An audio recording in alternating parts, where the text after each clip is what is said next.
In this video, using your Apple machine, I'll be showcasing how you could switch on speech into text using Apple Dictation. Now, the first step is you need to go to the search button and you type in dictation.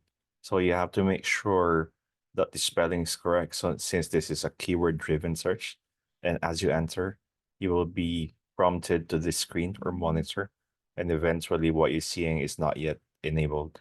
So on the right, you will see that I'll be switching it on, and make sure that you click enable.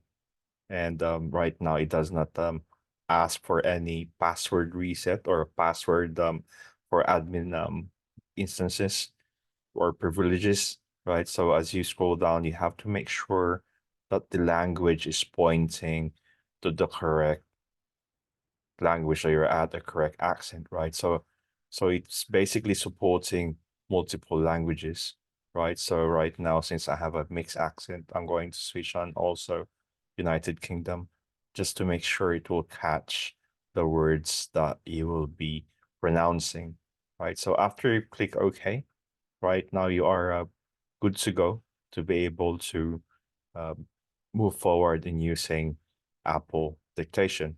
But before you just a few more tips before we close the call. So we configure the language, and now uh, you need to also make sure you're on the correct mic.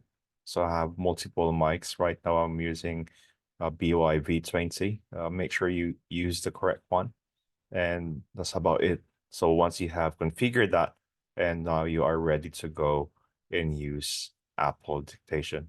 So later, I'll be showcasing on the next video, I'll be showcasing examples on app speech into text using Apple Dictation using Microsoft Word Office.